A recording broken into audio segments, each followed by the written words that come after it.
ඔවුන් නටනවද? ඔවුන් නැටුවද? ඔවුන් නටමින් ඉන්නවද? කොහොමද මේ දේවල් පාවිච්චි කරගෙන ඉංග්‍රීසියෙන් ප්‍රශ්න අහන්නේ?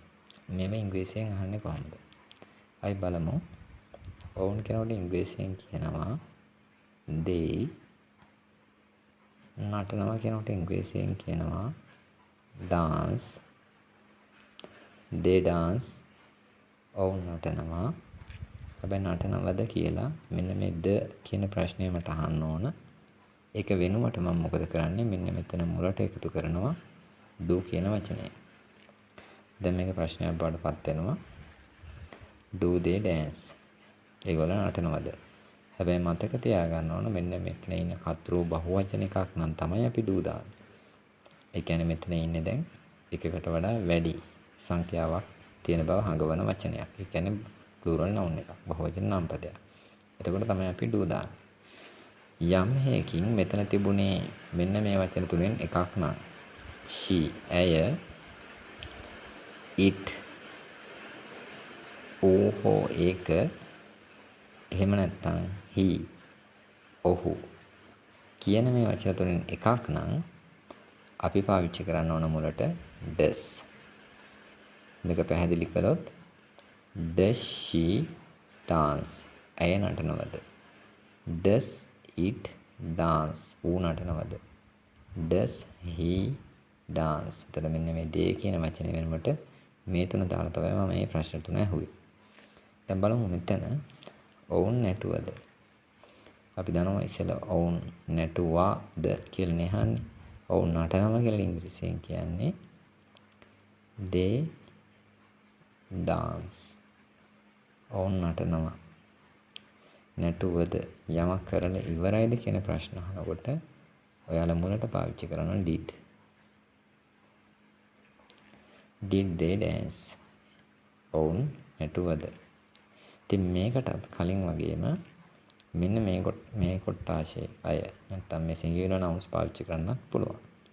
උදාහරණයක් she, ඇය, he, ඔහු, it, ඌ හෝ ඒක.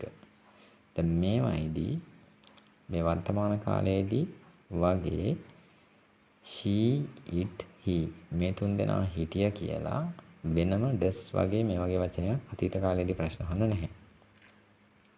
එතකොට තියෙන්නේ මෙන්න මේ did කියන වචනයම තමයි. උදාහරණයක් did she dance? ඇය නැටුවද? did he dance? ඔහු නැටුවද? did it dance? ඌ නැටුවද? තේරුණානේ? ඒතකොට අතීත කාලයේදී අර වගේ do does වගේ වචන තෝරන්නේ නැහැ. දැන් මෙතන ඔවුන් නටමින් ඉන්නවද?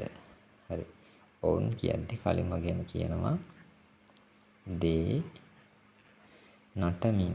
අපි දන්නවා නටනවා කියද්දි dance, නටමින් නම් dancing. ඉතින් දැන් කෙනෙක් බලන්න පුළුවන් මෙන්න මෙතන තිබුණු ඊ අකුරට මොකද වුනේ කියලා. මේ ඊ අකුර අයින් කළා තමයි ing දැම්මේ. එක මතක තියාගන්න.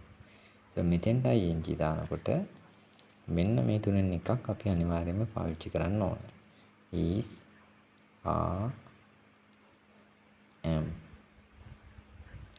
ඒතර මෙතනදී singular noun එකක්. ඒ කියන්නේ මෙන්න මේ තුන් දෙනා. she, he, it. මෙතන හිටියනම් අපි ගන්න is.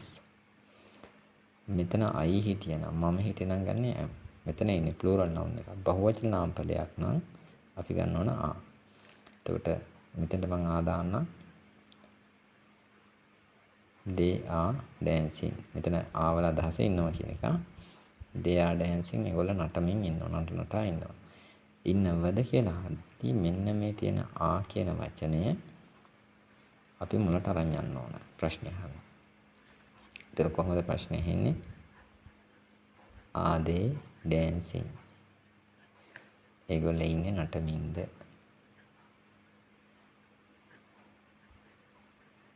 are they dancing? හොඳයි. එහෙනම් මම හිතනවා මේ වීඩියෝ එකෙන් ඔයාලා දෙයක් ඉගෙන ගන්න ඇති කියලා.